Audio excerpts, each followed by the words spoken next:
عملت لحلمي عملت كثيرا وها قد حصل سهرت تعبت. اللہ کو محبوب ہے، وہ پاک طریقہ ہمیں اور آپ کو عطا فرمایا، جس طریقے پر چل کر ہی آدمی کامیاب ہو سکتا ہے. دنیا کی کامیابی بھی ملے گی، آخرت کی ہمیشہ کی کامیابی ملے گی. جب تک دنیا میں رہے حیاتاً طیبہ، اور آخرت میں اللہ پاک ہمیشہ کی جنت میں داخل کرے گی. الحمدللہ. میرے بھائی دوستو بزرگوں، اللہ نے بڑی بڑی نعمتیں ہمیں تو عطا فرمائی، اور ہمیں اور آپ کو اس دور میں دعوت کی محنت کے ساتھ نسبت عطا فرمائی. یہ پاک دین ہماری زندگیوں میں حقیقت کے ساتھ کیسے آ جاوے؟ دین تو کتابوں میں بند رہنے کے لیے نہیں ہے، یہ دین بیان کرنے کے لیے نہیں ہے، دین تو اپنی جان سے برتنے کے لیے ہے. کون سی جگہ پہ اندر اللہ پاک کے احکام ہے. ہمیں اور آپ کو کچھ کرنے کا حکم دیا، کچھ چیزوں سے بچنے کا حکم دیا. کرنے کے کام ہم کرنے والے بن جائیں اور بچنے کے کاموں سے بچنے والے بن جائیں، بس یہ دین ہے. تو اللہ رب العزت نے ہم اور آپ کو زندگی گزارنے کا مبارک طریقہ عطا فرمایا، اور یہ پاک طریقوں کو زندگی میں لانے کی محنت کا نام دعوت ہے. دعوت ایک محنت کا نام ہے. بیان تقریر یہ تو علماء کرام کا کام ہے، اور علماء کرام ہمیں اور آپ کو قرآن پاک اور حدیث شریف کی روشنی میں دین سمجھاتے ہیں. یہ ان کا ہم پر بہت بڑا احسان ہے. لیکن یہ پاک طریقہ حقیقت کے ساتھ میری زندگی میں آ جائے. اللہ پاک نے مجھے آنکھ دی، ساتھ میں آنکھ کے احکام دیے، کیا دیکھو کیا نہ دیکھو. اللہ پاک نے مجھے کان دیے، اس کے ساتھ کان کے احکام دیے، کیا سنو کیا مت سنو. اللہ پاک نے مجھے زبان دی، زبان کی لائن کے حکم دیے، کیا بولو کیا مت بولو. ایسے بھائی دوستو بزرگوں، ہر نعمت تقاضا رکھتی ہے کہ اللہ کے حکم کے مطابق اس نعمت کا استعمال ہو. مال دیا تو مال کی لائن کے احکامات ہے، علم دیا تو علم کی لائن کے احکامات ہے. ایسے بھائی دوستو بزرگوں، زندگی کے اندر جو احکامات اللہ پاک کے ہیں وہ حقیقت کے ساتھ زندگیوں میں آ جائے. آنکھ کا دین آنکھ میں آ جائے، کان کا دین کان میں آ جائے، زبان کا دین زبان پر آ جائے. ایسے کہا کہ ہر نعمت کا دین اسی نعمت کے ساتھ استعمال، اس کا استعمال اسی کہا کہ دین کے ساتھ میں کرنے والے بنے. اللہ رب العزت نے ہمیں اور آپ کو اس مبارک دین کو زندگی میں داخل کرنے کے لیے عالمگیر ایک زبردست محنت عطا فرمائی ہے، جو دعوت کی محنت ہے. دعوت ہے اپنی ذات کے لیے. ظاہر میں آپ کو میں کہہ رہا ہوں، اصل میں اپنے آپ پر محنت کر رہا ہوں. وہ مبارک صفات، ان صفات کو زندگی میں لانا ہے، اور جن صفات کے ساتھ اعمال کو کرنے سے اعمال اللہ پاک کے یہاں محبوب بنتے ہیں، ان صفات کو زندگیوں میں لانے کی محنت کی دعوت. اللہ کی ذات عالی کے یقین کے ساتھ، اور اللہ ہی سے ہوتا ہے، اللہ کے غیر سے کچھ نہیں ہوتا. کہ یقین کے ساتھ میں ہر عمل کو کروں، اور میرا ہر عمل حضرت محمد رسول اللہ صلی اللہ علیہ وسلم کے طریقے کے مطابق ہو. دل کا یقین بھی صحیح ہو، اور عمل رسول اللہ صلی اللہ علیہ وسلم کے مبارک طریقے کے ساتھ میں ہو، علم کی روشنی میں ہو. ایسے میرا عمل اللہ کے دھیان کے ساتھ ہو. میرا اللہ مجھے دیکھ رہا ہے، اللہ پاک میری حالت کو جانتا ہے، میرے دل کی حالت کو اللہ جانتا ہے، میرے دل کے وساوس کو میرا اللہ جانتا ہے. اللہ پاک سے کوئی چیز چھپی ہوئی نہیں ہے، ہر وقت میں اللہ پاک کی نظر میں ہوں. میرے اندر یہ دھیان پیدا ہو جائے کہ میرا اللہ مجھے دیکھتا ہے، چاہے میں کسی عمل میں اکیلا ہوں یا مجموعے کے درمیان میں ہوں، لیکن میرا اللہ مجھے دیکھتا ہے. یقین کے ساتھ میری زندگی گزرے، یہ محنت کرنے کی چیز ہے. ایسے میرا عمل صرف اللہ کے لیے ہو، اللہ پاک کو راضی کرنے کے علاوہ کوئی جذبہ میرے دل میں باقی نہ رہے. میرا عمل اخلاص کے ساتھ میں ہو. میں ایمان ضروری، ایسے عمل میں اخلاص بھی ضروری.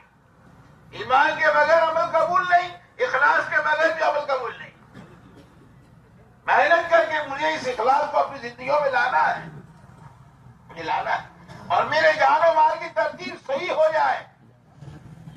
جہاں رسول اللہ کا جان لگا اور جہاں رسول اللہ صلی اللہ علیہ وسلم کا مال لگا اور جہاں صحابہ کرام رضی اللہ تعالیٰ عنہ کا جان اور مال لگا، میرا جان اور مال بھی اسی طرح سے لگے، اس کی ترتیب صحیح ہو جائے اور ایسی طرح سے میری زندگی گزرے کہ جب دنیا سے گزروں یا دنیا سے ذات رخصت ہو جاؤں، اس وقت میں میرے اوپر کسی کا کوئی حق باقی نہ رہے. ایسی حالت میں میری موت آئے. ان صفات کو زندگیوں میں لاتے ہوئے مجھے اس محنت کو کرنا ہے. اسی لیے بھائی دوستوں، کو دعوت ایک عمل محنت کا نام ہے، جس پہ ہم ہر صفت کو حاصل کرنے کے لیے ہمیں کہا جاتا ہے کہ اس کی دعوت دوسروں کو دو. اس لیے نہیں کہ لوگ نہیں جانتے، اس لیے دعوت ہے کہ میں اپنی ذات سے اس محنت کے ذریعے سے اپنے اندر اس صفت کو حاصل کروں. اس لیے دعوت ہے. ایسے بھائی دوستوں بزرگوں، ہم اور آپ جانتے ہیں کہ اللہ پاک نے ہمیں اور آپ کو اس محنت دی ہے. اس میں کہا کہ ایک عمل جو ہے وہ ذکر کا عمل، اللہ کا دھیان پیدا کرنے کی محنت. میرے اندر اللہ پاک کا دھیان کیسے آوے؟ جب اللہ پاک کا دھیان میرے زندگیوں میں آئے گا اور میری ذات پہ آئے گا، میری زندگی کے اندر پاکیزگی آئے گی. اللہ کے دھیان کے ساتھ میں عمل کروں گا تو اللہ کا ڈر مجھے آئے گا، میرا عمل اللہ کے ڈر کے ساتھ ہوگا. اس لیے ہم اور آپ اللہ کے راستے میں نکلتے ہیں تب بھی اور اپنے مقام پر ہوتے ہیں اس وقت بھی. کبھی کہا کہ ہم دوسروں کو دعوت دیتے ہیں اور کبھی کہا کہ ہم دعوت کو سنتے ہیں کہ میں ذکر پر محنت کروں. اپنے انفرادی اعمال میں ذکر کا اہتمام کرو. اس لیے صبح کی نماز کے بعد اور عصر کی نماز کے بعد میں ہمیں 3 تسبیحات پڑھنے کو کہا جاتا ہے. یہ 3 تسبیحات کا اہتمام کے ساتھ میں پڑھنا اور جیسے بتائیں ایسے چلتے پھرتے پڑھ لینا اتنا نہیں ہے، بلکہ اپنے اوقات فارغ کر کے وضو کے ساتھ میں قبلہ رخ بیٹھ کر ہم اللہ کے پاک نام کو لیں. ایک اللہ والے فرماتے ہیں کہ اللہ کا نام تو اتنا پاک ہے کہ اگر منہ کو 70 مرتبہ مشک سے دھو کر اللہ کا نام لیا جائے تو بھی اللہ کے نام کی یہ قدر نہیں ہوئی. اللہ کا نام تو اتنا آگے پاک ہے. وہ اللہ نے اپنا نام لینے کی ہمیں اجازت دی، یہ بھی اللہ کا بہت بڑا احسان ہے کہ اللہ نے اپنا پاک نام لینے کی ہم کو اجازت دی. روزانہ ہمیں آپ کو کہا جاتا ہے کہ 3 تسبیح پابندی کے ساتھ میں روزانہ پڑھو. یہ اپنی ذات پر محنت ہے یہ. لیکن بھائی دوستوں بزرگوں، ہم اور آپ سوچیں کیا میری زندگی میں یہ پابندی ہے؟ میں نے اس کو ایک کام سمجھا ہے جو گز پابندی کے ساتھ میں کرتا ہوں. روزانہ 2.5 گھنٹے کی محنت میں وقت لگاتا ہوں، لیکن میری تسبیحات پوری ہوتی ہے؟ اگر نہیں ہوتی تو بھائی دوستوں بزرگوں، اس کا جو نفع مجھے ہونا چاہیے وہ نہیں ہوگا. اسی لیے کہتے کہ باوجود قبلہ کی روح بیٹھ کر یہ تسبیحات کو پابندی کے ساتھ پڑھا جائے. معنی اور مفہوم کو یاد کرتے ہوئے سبحان اللہ کہے، دل میں اللہ کی پاکی ہو. میرا اللہ پاک ہے، میں گندا ہوں، میں ناپاک ہوں. اللہ کا نام پاک ہے. اللہ پاک ہے، ہر ضرورت سے پاک ہے اور ہر رشتے سے پاک ہے اور ہر چیز سے بے پرواہ پاک ہے. اللہ پاک ایسا کہ اللہ پاک ہے. جان کے ساتھ میں سبحان اللہ کہا جائے. ایک سبحان اللہ کہ سبحان اللہ تو ہر پہاڑ سے بڑا ہے. حدیث پاک کا مفہوم ہے، کوئی بندہ کہے سبحان اللہ تو کہا اس کے سبحان اللہ کہنے کے اوپر جنت میں درخت لگ جاتا ہے. جنت میں درخت لگ جاتا ہے اور جنت کے درخت سونے چاندی کے. جنت میں لکڑا نہیں ہے، سونے چاندی کے درخت جنت کے اندر. کہ ایک سبحان اللہ کہو تو جنت میں اتنا بڑا جھاڑ لگتا ہے کہ 100 سال تک تیز رفتار گھوڑا دوڑتا رہے، اس جھاڑ کا سایہ ختم نہ ہو. اتنا بڑا جھاڑ ایک سبحان اللہ کہنے پر لگتا. اللہ ہمیں تمہیں یقین نصیب فرماوے. جنت کا یقین حقیقت کے ساتھ دل میں آوے. پھر وہ درخت کا یقین جو جناب رسول اللہ صلی اللہ علیہ وسلم کی زبان مبارک سے جو خبر دی گئی ہے وہ حق ہے. سبحان اللہ کہنا 1 سیکنڈ کا عمل ہے. 1 منٹ میں 60 سے زیادہ مرتبہ آدمی سبحان اللہ کہہ سکتا ہے. 1 سیکنڈ کا اتنا بڑا درخت کہ 100 سال تک تیز رفتار گھوڑا بھاگتا رہے، اس کا سایہ ختم نہ ہو، اور پورا درخت سونے چاندی کا. یہ کتنا ٹن یا کتنا 1000 ٹن سونا ہوا. اللہ کیا بھاؤ دیتا ہے ہمارے اس عمل کا کہ میرے بندے نے مجھے یاد کرتے ہوئے اپنی زندگی کا 1 سیکنڈ خرچ کیا. اس کے بدلے میں اسے جھاڑ دوں گا، اور وہ جھاڑ ہمیشہ کے لیے. لامحدود خزانوں کا اللہ مالک ہے، لامحدود طاقتوں کا اللہ مالک ہے، اور وہ اپنے خزانے سے دے گا اتنا بڑا جھاڑ اور ہمیشہ کے لیے. ایک سبحان اللہ کہنے کے اوپر کتنی بڑی بات ہے. اگر بھائی دوستوں بزرگوں اس جان کے ساتھ ہمیں ذکر کرنے والے بن جائے تو کہا کہ حقیقت میں ہمارے ذکر میں جان پڑ جائے، ہمارے دل کا رخ بدل جائے. ایک سبحان اللہ کہو بڑا جھاڑ لگتا ہے جنت کے اندر. الحمدللہ کہو جنت میں جھاڑ لگتا ہے. اللہ اکبر کہو جنت میں جھاڑ لگتا ہے. ایک ایک کلمہ اتنا قیمتی ہے. ابھی تو حدیث میں فرمایا رسول اللہ صلی اللہ علیہ وسلم نے کہ یہ جو تم کلمات پڑھتے ہو، سبحان اللہ، الحمدللہ، لا الہ الا اللہ، اللہ اکبر، اللہ پاک کے عرش کے اطراف میں یہ گشت لگتے ہیں. اللہ کے عرش کے اطراف میں یہ کلمات گشت کرتے ہیں، اور پڑھنے والے کا نام کی بن بناہت سے بن بناہت ہوتی ہے، جس میں کہا کہ پڑھنے والے کا نام لیتے ہیں. کہ اللہ کے عرش کے سامنے ہمارا نام کا تذکرہ ہو. میرے بھائی دوستوں بزرگوں کتنی بڑی بات ہے. سبحان اللہ، الحمدللہ، لا الہ الا اللہ، اللہ اکبر، مفہوم کا اس کا معنی سمجھتے ہوئے لا حول ولا قوت الا باللہ العلی العظیم کا 10 منٹ کا عمل ہے. صبح میں 1 تسبیح، شام کو 1 تسبیح. اگر پابندی کے ساتھ آدمی پڑھے یہ تسبیح اس کے زندگی کو بدل دے. تبھی فرمایا رسول اللہ صلی اللہ علیہ وسلم، واہ واہ واہ واہ، اتنے پیارے کلمات تھے، اتنے اچھے کلمات تھے. سبحان اللہ، الحمدللہ، لا الہ الا اللہ، اللہ اکبر. یہ کلمات ہیں. میرے بھائی دوستوں بزرگوں، زندگی کو وصول کرنے کا یہ موقع ہے. آج ان اعمال کی قیمت نہیں جانتے تو ہمارا بہت سارا وقت لایانی میں چلا جاتا ہے. اتنا بھاؤ دینے والا کون ہوگا جو ہماری زندگی کا بھاؤ دے. تیسرا کلمہ روز پابندی کے ساتھ میں، تاکہ اسے پڑھنے سے دل میں اللہ کا دھیان پیدا ہوتا ہے، اللہ کا دھیان پیدا ہوتا ہے. اور نیکیاں ملتی ہیں وہ تو مفت میں، مفت میں. بازار میں کوئی چوتھا کلمہ کہے، لا الہ الا اللہ وحدہ لا شریک لہ، لہ الملک وله الحمد یحیی ویمیت وهو حی لا یموت بیدہ الخیر وهو علی کل شیء قدیر. اسلام نیکیاں ملتی ہیں. کسی کا ہوگا لا الہ الا اللہ وحدہ لا شریک لہ، احد الصمد، لم یلد ولم یولد ولم یکن لہ کفوا احد، تاکہ اس کے اوپر 10 لاکھ نیکیاں ملتی ہیں. جماعت جو ہوتے ہیں کبھی حدیث سنتے ہیں، طے کرتے ہیں اب تو روزانہ 1 تسبیح پڑھیں گے، اور گھر پر آ کر سب سے پہلے تسبیح نکل جاتی ہے. اللہ ہمیں پابندی کے ساتھ کرنے کی توفیق نصیب فرمائے. صبح شام کی تسبیحات بڑی قیمتی ہے. ہاں، یہ اپنی اوپر محنت ہے. یہ ایسے بھائی دوستوں بزرگوں روزانہ درود شریف پڑھنا. جناب رسول اللہ صلی اللہ علیہ وسلم کے بے انتہا احسانات ہمارے اوپر ہے. اللہ کے رسول صلی اللہ علیہ وسلم کے احسانات کا ہم کوئی بدلہ نہیں دے سکتے. کتنی بڑی بڑی قربانی رسول اللہ صلی اللہ علیہ وسلم نے دی. آدمی اگر غور کرے کہ میرے رسول صلی اللہ علیہ وسلم نے میرے لیے قربانیاں دی، مجھے کلمہ مل جائے، مجھے دین مل جائے، میری آخرت بن جائے، اس کے لیے رسول اللہ صلی اللہ علیہ وسلم نے اتنی بڑی قربانیاں دی. اپنی جان سے قربانیاں دی، گھروں کے اندر کی تکلیفیں برداشت کی، قریبی رشتے دار کو رائے خدا کے اندر شہید کرانے تک کا کام کیا. اور پھر اتنا سارا کرنے کے بعد اللہ پاک کے سامنے گا کے روزانہ گا کے ہمارے لیے مانگتے رہے. کتنا احسان رسول اللہ صلی اللہ علیہ وسلم کا. ہم کیا کر سکتے ان کے لیے؟ آگے درود شریف پڑھو. اللہ نے ہمیں آسان کرے گا، اور تو نہیں کر سکتے، کہ درود شریف پڑھو.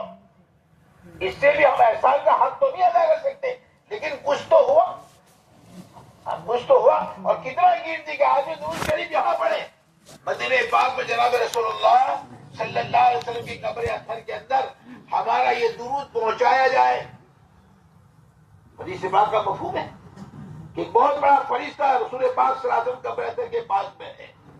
سمجھو کہ بڑا جو ٹاور جو کھڑا کرتے ہیں نا، بڑے بڑے ٹاور جو لوگوں کی باتوں کو کیچ اپ کرتے ہیں اور جس کی بات ہے اس تک پہنچاتے ہیں، یہ اس وقت میں ٹاور نہیں تھے، اس زمانے کی یہ تو بات ہے کہ رسول اللہ کے بہت بڑا فرشتہ رسول اللہ صلی اللہ علیہ وسلم کی قبر مبارک کے پاس میں ہے اور اس کو چاروں کی باتیں سننے کی طاقت اللہ نے دی ہے.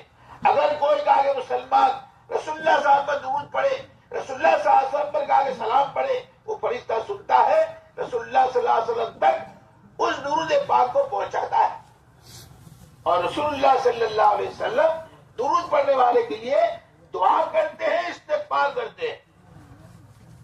کوئی اللہ والے ہمارے لیے دعا کر، ہم چاہتے ہیں کہ حضرت ہمارے لیے دعا کرو. اگر رسول اللہ دعا کرتے ہیں، اگر ہمیں دھیان آ جائے بھائی دوستوں بزرگوں، 100 نہیں بلکہ 1000 نہیں، 10 ہزار مرتبہ درود پڑھنے کے لیے ہم تیار ہو جائے کہ میرا درود مدینہ پاک میں پہنچتا ہے اور رسول اللہ صاحب حیات النبی ہے، اپنی قبر مبارک میں زندہ ہے، میں جو درود پڑھتا ہوں وہاں تک پہنچتا ہے میرے نام کے ساتھ اور میرے باپ کے نام کے ساتھ قبر مبارک میں پہنچتا ہے. کتنی بڑی بات ہے. 100 مرتبہ درود پڑھو، 100 مرتبہ میرا نام مدینہ شریف پہ پہنچے، 1000 مرتبہ درود پڑھو، 1000 مرتبہ پہنچے، 5000 مرتبہ پڑھو، 5000 مرتبہ پڑھے. اور قیامت کے دن سب سے زیادہ رسول اللہ صلی اللہ علیہ وسلم قریب وہ ہوگا جو سب سے زیادہ درود پڑھنے والا ہوگا. اللہ پاک نے میدان کھول دیا، آؤ اور کہا کہ جتنا کمانا ہو کما لو، تھوڑی زندگی ہے، کب ختم ہو جائے پتہ نہیں، ابھی موقع ہے ہمارے پاس. اللہ ہمیں اہتمام کے ساتھ میں پڑھنے کی توفیق نصیب فرمائے. بھائی دوستوں بزرگوں، آج نے کہا کہ روزانہ گناہوں سے استغفار کرنا، اللہ سے معافی مانگنا روزانہ. استغفر اللہ ربی من کل ذنب واتوب الیہ. اس کے علاوہ بھی بہت سارے استغفار ہیں. اللہم اغفر لی، یہ بھی استغفار ہے. اور ایک استغفار تو اتنا ہے کہ کوئی آدمی ایک مرتبہ پڑھے تو جتنے مسلمان دنیا کے اندر ہے اور گزر چکے، اتنی نیکیاں اس ایک آدمی کو ایک مرتبہ کے استغفار کی عمر ملے گی. اللہم اغفر لی وللمؤمنین والمؤمنات والمسلمین والمسلمات. اپنے گناہ کا تصور کرتے ہوئے اپنی طرف سے اور پوری امت کی طرف سے آدمی اللہ سے معافی مانگے. جتنے مسلمان مرد عورت ہو چکے اور موجود ہیں، ان کے برابر کی نیکیاں اللہ پاک دیں گے. استغفار سے اللہ پاک خوش ہوتے ہیں. میرا بندہ جانتا ہے کہ اس کا کوئی رب بھی ہے اور وہ معافی کر سکتا ہے، اس لیے میرا بندہ مجھ سے معافی مانگتا ہے. کہ تم دنیا بھر کے گناہ لے کر اللہ کے سامنے جاؤ اور اللہ کے سامنے سچے دل سے معافی مانگ لو. آئندہ گناہ نہ کرنے کا پکا عزم کرو. جو ہو گیا اس کے اوپر پچھتاوا ہو اور جو ہوا ہے اس کی تلافی ادا کر دو. اللہ پاک گناہ کو معاف کر دیتے ہیں. دنیا کے اندر آدمی اپنے گناہوں سے پچھتا کر 2 آنسو آگے بہا دے، آنسو بہا دے تو اللہ پاک اس کے گناہوں کو معاف کر دیتے ہیں. اور کے بعد کی زندگی میں آدمی روئے گا، اگر اس کے رونے سے اتنا کہا کہ خون بہے کہ اس کے اندر کشتیاں چلے، وہ معاف نہیں کیا جائے گا. دنیا کے اندر آدمی اللہ سے معافی مانگ سکتا ہے. روزانہ پابندی کے ساتھ میں ان تسبیحات کو پڑھنا، تاکہ دل کے اندر نیکیاں تو ملے گی، بے انتہا نیکیاں ملے گی ہمیں. لیکن بھائی دوستوں جو اصل جو مقصود ہے وہ یہ ہے کہ ہمارے اندر اللہ کا دھیان پیدا ہو جائے. کہ میرا اللہ مجھے دیکھ رہا ہے، میں جھوٹ بول رہا ہوں. بندے کو تو میں کہا کہ دھوکہ دے دوں گا، اللہ پاک کو میں دھوکہ نہیں دے سکتا. میں دھوکہ دے رہا ہوں، بندے کو تو دھوکہ دوں گا لیکن اللہ پاک کو دھوکہ نہیں دے سکتا. میرا اللہ دیکھ رہا ہے. یہ دھیان حقیقت کے ساتھ ہمارے دل میں آ جائے کہ میرا اللہ مجھے دیکھ رہا ہے، میرا اللہ کے سامنے میرا سب کچھ ہے، میرا اللہ میرے خیالوں کو جانتا ہے، میرے دل کے وسائل کو جانتا ہے. یہ حقیقت ہمارے دل میں پیدا ہو جائے. اس لیے اللہ والے پہلے کہا کہ ہمارے یہاں بڑے بڑی مثال دے کر سمجھا دیتے کہ ایک بند کمرے کے اندر کوئی مرد اور عورت ہے اور دروازہ بند کر کے کوئی برا کام کر رہے ہیں. ان کو خیال آ جائے کہ دروازے کے سوراخ کے اندر سے 6 سال کا بچہ ہمارے اس عمل کو دیکھ رہا ہے. اگر ان کو خیال آ جائے، دھیان آ جائے تو یہ کہا کہ برا کام چھوڑ دیں گے. کہ ایک بچہ کہا کہ ہمیں دیکھ رہا ہے، تاکہ ایک تو بچہ، اس کی 2 آنکھیں، 2 لاکھ آنکھوں سے بھی بڑی طاقت کے ساتھ میں اللہ ہمیں دیکھ رہا ہے اور ہم اللہ کے سامنے کہا کہ اللہ کی نافرمانی کریں. اگر دل میں دھیان آ جائے بھائی دوستوں بزرگوں، کہا کہ ہمیں اور آپ کو یہ دھیان آ جائے تو گناہوں سے بچنا ہمارے لیے آسان ہو جائے. اس لیے روزانہ پابندی کے ساتھ میں استغفار کا پڑھنا، یہ تینوں تسبیحات کو پابندی کے ساتھ پڑھنے سے دل میں اللہ کا دھیان پیدا ہوتا ہے، اللہ کا دیکھنا ہمارے دل کے اندر اترتا ہے. فضائل اعمال میں قصہ لکھا ہے، ایک چرواہا ہے اور چرواہا جو ہے اپنے بکریاں چرا ہے جنگل کے اندر. اور ایک صحابی رضی اللہ تعالیٰ نے دیکھا اور اسے کہا کہ بھئی کیا بات ہے، تاکہ کھانا ہم کھا رہے ہیں، تم بھی ہمارے ساتھ آ جاؤ کھانے کے لیے. وہ چرواہا کہنے لگا بھئی مجھے تو روزہ ہے. ارے کون سا روزہ تمہارے ہیں، رمضان تو ہے نہیں. کہا کہ میں ایام خالیہ وصول کر رہا ہوں. قرآن پاک کی آیت کی طرف اشارہ کیا کہ میں ایام خالیہ وصول کر رہا ہوں. کہ اچھا عبادت گزار ہے، دیکھو تو صحیح معاملات میں کیسا ہے. عبادت آسان ہے لیکن معاملات میں پورا اترنا، اگر معاملہ صحیح نہیں ہے تو بھی کامیاب نہیں ہوگا. کہا کہ اچھا ایسا کرو، اپنی بکریوں میں سے ایک بکری ہے تو ہم ذبح کریں گے اور کھانا اس کو پکائیں گے، تم بھی ہمارے ساتھ روزہ افطار کر لینا. تو کہنے لگے حضرت یہ بکریاں تو میری نہیں ہیں، میں تو چرواہا ہوں، میں کیسے تم آپ کو اس بکری کو. کہا کہ کہہ دینا مالک کو کہ بھیڑیا کھا گیا. جنگل میں ہوتا ہے جانور آتے ہیں اور کبھی کبھی کہا کہ بکریوں کو اٹھا کر چلے بھی جاتے ہیں، تو کہہ دینا. اب وہ کہا کہ چرواہا کہہ رہا ہے کہ کہہ دوں گا میں تو مالک کو کہ بھیڑیا کھا گیا، لیکن اللہ کہاں جائے گا. فَإِنَ اللَّهَ فَإِنَ اللَّهَ. وہ ساری مزے میں کہنے کے واہ واہ، ایک چرواہا جنگل میں کہتا ہے میرا اللہ کہاں جائے گا. اللہ تو مجھے دیکھ ہی رہا ہے. جھوٹ بول کر میں دنیا میں چھوڑ سکتا ہوں، آخرت میں نہیں جھوٹ سکتا. اور عمل میرا خراب ہوا یا آسمان پر جائے گا، آسمان سے اللہ کی طرف سے پریشانی لائے گا. کیسے میں کہوں کہ کہا کہ میں بیڑیا کھا گیا. فَإِنَ اللَّهَ فَإِنَ اللَّهَ. اللہ کہاں جائے گا. میرے بھائی دوستوں بزرگوں، جو محنت تھی، محنت کے نتیجے میں اللہ کا دھیان دلوں میں تھا. اس وقت میں جنگل کے اندر کوئی دیکھنے والا نہیں ہے، ایسی جگہ کے اوپر بھی ایک چرواہے کے اندر اللہ کے دیکھنے کا دھیان ہے. آج کہا کہ محنت نہیں ہوئی اور ہم نے اس کو سرسری سمجھا.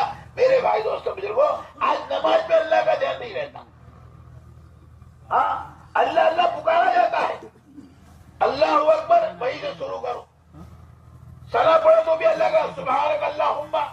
رکوع میں یار سبحان ربی العظیم، رب کا نام لیتے ہیں. سجدے میں جاؤ تو رب کا نام لیتے ہیں. اور یہ جو ہے تکبیر پڑھتے ہیں، کیا کہا کہ تصویر پڑھتے ہیں تو اس میں بھی اللہ کا نام لیتے ہیں، لیکن اللہ کے سوا سب کچھ یاد آتا ہے. جو محنت ہوگی بھائی دوستوں بزرگوں، تو ہماری نمازوں میں اللہ کا دھیان آئے گا، اللہ کا دھیان آئے گا. اور سنتے ہیں جو واقعات صحابہ کے کہ نماز پڑھنا شروع کیا تو پتہ نہیں چلتا تھا کہ میرا پاؤں کاٹ لیا. ایسی نمازیں بنتی تھی، یہ ایسے نہیں بنتی. وہ تو بھائی دوستوں بزرگوں محنت کرنی پڑتی. ایسے روزانہ قرآن پاک کی تلاوت، اللہ کی بہت بڑی نعمت اللہ کا کلام ہے. روئے زمین پر سوائے مسلمان کے سوائے کسی کے پاس اللہ کا کلام نہیں ہے. اللہ پاک کو ہم یہاں نہیں دیکھ سکتے. اللہ پاک کی ذات تو وراء الورا ہے، لیکن اللہ پاک نے کرم فرمایا، اپنا کلام ہمیں تمہیں عطا فرمایا. قرآن ہمیں عطا فرمایا. اللہ کی بہت بڑی نعمت ہے، بہت بڑی نعمت ہے اللہ کی بول. اور پھر چیلنج کے ساتھ میں، اگر یہ اللہ کے بول نہیں ہے اس جیسا قرآن بنا کے لاؤ. کیا اکیلے نہیں بنا سکتے؟ 2 مل کر بناؤ، 10 مل کر بناؤ.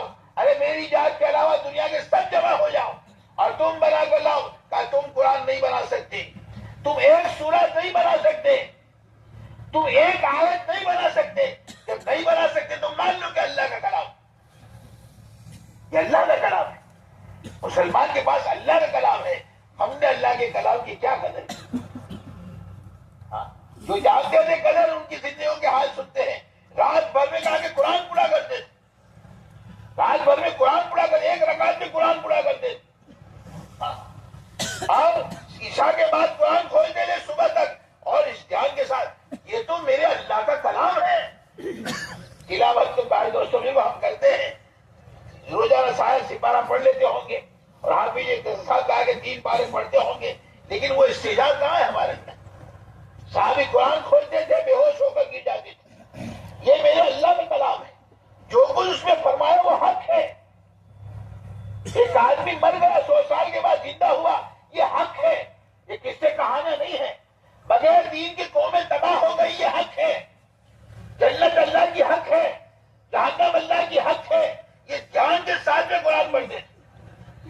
اور جنت کی آیت آتی تو خوش ہو جاتے تھے، اور جہنم کی آیت آتی تھی تو کہا کہ ان کے اوپر لڑجا چھا جاتا تھا. کہہ رہے یہ تو حق بات ہے، یہ سب ہونے والا ہے. جنت حق ہے، جہنم حق ہے، صراط حق ہے، قیامت پر اللہ پاک کے سامنے کھڑا ہونا حق ہے. ایک اللہ والے رات بھر آیت پڑھتے رہے، وَامْتَازُوا الْيَوْمَ أَيُّهَا الْمُجْرِمُونَ، پڑھتے رہے کہ ایک دن تو یہ آواز لگنے والی ہے. یہ تو اللہ کی طرف سے اعلان ہے کہ ایک دن آواز لگنے والی ہے کہ مجرموں، تاکہ تم نیک لوگوں سے علیحدہ ہو جاؤ، گنہگاروں الگ ہو جاؤ نیک لوگوں سے. یہ آواز لگنے والی ہے، اس دن میرا کیا حال ہوگا. قرآن کو اللہ کے بول سمجھتے تھے، اللہ کا کلام سمجھتے تھے، قرآن واقعات کو حقیقت سمجھتے تھے کہ اللہ ایسا ہی طاقت والا ہے جیسا اللہ پاک نے اپنا تعارف کروایا. ایسا ہی اللہ ہے کہ اللہ چاہے تو زمین سے نکال کر کھلاوے، اللہ چاہے تو آسمان سے گرا کر کھلاوے، اللہ چاہے تو بغیر کھائے پھر گرائے. ہمارا اللہ ایسا طاقت والا ہے، ایسا کر چکا ہے. اگر بھائی دوستوں کو ہمارا ایمان حقیقت کے ساتھ پیدا کرے تو پھر کہا کہ قرآن پڑھنے میں بھی لذت آوے. اس لیے حضرت شیخ رحمۃ اللہ لکھا ہوا ہے کہ اگر کہا کہ دل ہمارے جو ہے وہ کدورتوں سے گناہوں سے پاک ہو جائے تو پھر کہا کہ قرآن کتنا بھی پڑھے تاکہ اس کا دل بھرے ہی نہیں، پڑھتا ہی رہے، پڑھتا ہی رہے. بڑی نعمت عطا فرمائے. نیت کرو انشاءاللہ روزانہ قرآن پاک کی تلاوت کریں گے انشاءاللہ. ہاں روزانہ اللہ توفیق دے تو اور زیادہ. کم سے کم یہ بتاتے ہیں کہ ایک پارہ روزانہ پڑھنے کا، اور ہاں یہ جو قرآن ہے وہ کہا کہ 3 پارے پابندی کے ساتھ میں پڑھے. تو یہ قرآن بڑی اللہ پاک کی نعمت ہے، اللہ نے ہمیں تمہیں عطا فرمایا ہے. یہ قرآن کی تلاوت روزانہ پابندی کے ساتھ میں کرنا، تسبیحات کی پابندی کے ساتھ میں کرنا. اور ایک نعمت ہمارے پاس میں ہے رسول اللہ صلی اللہ علیہ وسلم کی موقع موقع کی دعائیں. زندگی کے ہر پہلو میں ہر وقت کے اندر ہم اللہ کو یاد رکھیں. اس لیے رسول اللہ صلی اللہ علیہ وسلم نے مسنون دعائیں ہمیں سکھائی ہے. کھانے سے پہلے کی دعا، کھانے کے بعد کی دعا، سونے جاؤ تو پڑھو دعا، اٹھ کر پڑھو دعا. کتنی پیاری دعائیں. ہر موقع پر آدمی اللہ کو یاد رکھے. بیت الخلا جانے سے پہلے پڑھو دعا، اور بیت الخلا سے واپس آنے کے بعد پڑھو دعا. کتنی پیاری پیاری دعائیں ہیں جو ہمیں دنیا میں رہتے ہوئے ہر وقت اللہ کا تعلق پیدا کرے. اللہ کے ساتھ تعلق پیدا کرنے کے لیے مشنون دعائیں بہترین نسخہ ہے. انہیں کو یاد کرنا. پہلے تو لوگ پیدل جماعتیں چلتی تھی، روزانہ کہا کہ دعائیں یاد کرتے تھے، اور چلے میں آتے تھے تو کئی دعائیں یاد کر کے آتے تھے. آج تو کہا کہ ہم آپ جاتے ہیں لیکن ہمیں سیکھنے کا موقع ہی نہیں ملتا. کچھ دعائیں یاد کر لیں بھائی دوست سب سے کو، اور پابندی کے ساتھ پڑھیں تو یہ اللہ کا تعلق پیدا کرنے کے لیے دعائیں ایک زبردست طاقت ہے. یہ رسول اللہ صاحب کی زبان مبارک سے نکلی ہوئی چیزیں ہیں، اور انہی کی نقل کرنا اس دور میں بھائی دوستوں کو بڑا لمبا ہے. اور روزانہ اللہ پاک سے مانگنا، دعا کا مانگنا یہ کام ہے. دعا مانگو عبادت ہے، ثواب بھی ملے گا، اور جو چیز مانگتے ہو وہ بھی اللہ دے گی. دعا اللہ قبول ہی کرتے ہیں، کوئی دعا رد نہیں ہوتی، دعا قبول اللہ پاک کرتے ہیں. لیکن اللہ کے قبول کرنے کے تاکہ یہ قبول کرنے کا اللہ پاک کے انداز ہے. کبھی جو مانگو وہ دے دیتے ہیں، کبھی جو مانگو وہ نہ دے، اس سے اونچی کوئی چیز دے دیتے ہیں. کبھی کچھ مانگو کچھ ملتا ہوا نظر نہ آوے، اللہ پاک تکلیفوں پریشانیوں کو دور کر دیتے ہیں. اور پھر کچھ بھی نہیں ملتا ہوا نظر آیا، قیامت کا اللہ پاک بدلا دیں گے. میرے بندے تو نے مجھ سے یہ دعا مانگی تھی، ہاں اللہ پاک مانگی تھی، تیری دعا قبول نہیں ہوئی تھی، ہاں اللہ پاک قبول نہیں ہوئی تھی. چلو میں کہا کہ اس کے بدلے میں تمہیں یہ اجر عطا فرماتا ہوں. وہ آج بھی اجر دیکھا، او ہو کاش کہ میری کوئی بھی دعا قبول نہ ہوتی. یوں کہے گا اللہ پاک دعا قبول کرتے ہیں. بھائی دوستوں روزانہ دعا کا مانگنا، اور دعا کو اہتمام کے ساتھ میں، پابندی کے ساتھ میں، اور خاص کر کے وہ دعائیں جو جناب رسول اللہ صلی اللہ علیہ وسلم نے مانگی ہے. قرآن حدیث کی جو دعا ہے اس میں اور زیادہ برکتیں ہیں. اپنی ضرورتیں بھی مانگنا ہے اور ان دعاؤں کو بھی مانگنا ہے. اس پہ کہا کہ اللہ کے رسول صلی اللہ علیہ وسلم نے ہمیں اور آپ کو بہترین دعائیں بتائی. اللہ ہمیں دعا کو مانگنے کی توفیق نصیب فرمائے. ایسے بھائی دوستوں بالکل یہ اعمال ہے، انہیں کو پابندی اہتمام کے ساتھ میں ہمیں اپنی جان سے کرنا. ان کے کرنے پر اللہ کا دھیان پیدا ہوگا، اور جب اللہ کا دھیان پیدا ہوگا آدمی گناہوں سے بچے گا. ایسے ہر صفت کو محنت کر کے پیدا کرنا، اس کو عمل میں جوڑ دینا. اب یہ عمل کا آگے جاندار بنے گا. پہلے یہ 6 صفات پیدا کر کے نماز میں جوڑ لو. اب تمہاری نماز تاکہ نماز تمہاری نماز جو ہے وہ کہا گیا جاندار بن جائے گی. انہی کا صفات کو پیدا کر کے انہی کو جو حج میں جوڑ دو تمہارا حج کامیاب. ان صفات کو پیدا کر کے روزہ میں جوڑ دو روزہ تمہارا کامیاب. ہر عمل کے اندر اس صفات کو پیدا کرنا ہے اور اسے وہ عمل کے اندر جوڑنا ہے. پھر وہ اعمال بھائی دوستوں جو جاندار بنیں گے. اچھے اور جاندار اعمال جب آسمان میں جائیں گے اللہ پاک کی طرف سے خیر کے فیصلے زمین پر آئیں گے. اللہ کیا یہ نظام ہے. جیسے تمہارے اعمال نیچے سے اوپر جاتے ہیں ایسے اللہ پاک کی طرف سے فیصلے ہوتے ہیں. اچھے اعمال اوپر جائیں گے اچھے فیصلے آئیں گے. برے اعمال جائیں گے برے فیصلے آئیں گے. اس لیے ہم اور آپ کو اللہ کے راستے میں نکل کر اس کی مشق کرنے کو محنت کرنے کو کہتے ہیں. محنت سے اللہ کے راستے میں نکل کر مسلسل وقت فارغ کر کے اور اپنے مقام پر رہ کر بھی ان اعمال کو اہتمام پابندی کے ساتھ میں کرتے رہیں گے. انشاءاللہ ہمارے ایمان میں ترقی ہوگی. اعمال ہمارے جاندار بنتے چلے جائیں گے. زندگیوں میں دین آئے گا. ہم تو کریں گے اپنی جان کے لیے لیکن محنت ایسی عظیم ہے اپنی جان کے لیے کرو. عالم میں دین پھیلے. ہم کریں گے اپنے لیے لیکن دین عالم میں پھیلے گا اور پتہ نہیں کہاں کہاں اس کی خیر پہنچے گی. ہو سکتا ہے کہ ہم مرمرا کے قبروں میں چلے جائیں اور پورے عالم سے ہمیں اشارے ثواب ملے. اپنی جان سے اعمال کو کرتے ہوئے دعوت والی مبارک محنت کو کریں گے. بھائی دوستوں بزرگوں ہماری باتوں میں جان پڑے گی تاکہ اعمال کی پابندی کے بغیر اگر کہا کہ ہم دعوت دیتے ہیں تو یہ تو بکواس ہے. ان کا اعمال کی پابندی کے ساتھ میں کہا کہ ہم دعوت دیں تو ہماری دعوت کے اندر جان پڑے گی. اس لیے بھائی دوستوں بزرگوں اپنی جان سے ان اعمال کو کرنا ہے. اپنے گھروں میں ان اعمال کو زندہ کرنا ہے. گھروں کی تعلیم کے ذریعے سے اپنے گھروں کے اندر اعمال کو زندہ کرنا ہے. کبھی گھر کہا کہ سیکھنے کا مدرسہ ہو, کبھی گھر کہا کہ ہمارا گھر کہا کہ خانقاہ ہو, کبھی کہا کہ ہمارا گھر جو ہے وہ کہا کہ جو ہے دین کی لائن کی فکریں کر رہا ہو. یہ اپنے گھروں کے اندر بھی زندہ ہو جائے. اسی کے لیے ان اعمال کو اپنی جان سے کرنا, اپنے گھروں میں زندہ کرنا, اپنی مساجد میں زندہ کرنا اور عالم کے پورے عالم کے اندر یہ زندہ ہو جائے. اس لیے 4 مہینے بار بار دیتے رہنا. دیں گے انشاءاللہ. میں پیچھے والے دیں گے انشاءاللہ. دیکھو ابھی موقع ہے, وقت فارغ کر کے آئے تھے اور ابھی کہا کہ ہمیں دیر ہے باقی نماز کے اندر. اس لیے کہا کہ اپنے اپنی تسبیح جیب سے نکالو اور تسبیح نکال کر قبلہ رخ بیٹھ کر ان تسبیحات کو پڑھنا شروع کرو. کریں گے انشاءاللہ. پورا کر کے اس کے بعد اپنی ضرورت سے فارغ بھی ہو جاؤ لیکن پہلے ان تسبیحات کو پورا کرو. آج سے ہی شروع ہو جائے. اللہ عمل کرنے کی توفیق عطا فرمائے. عملت لحلمي عملت كثيرا وها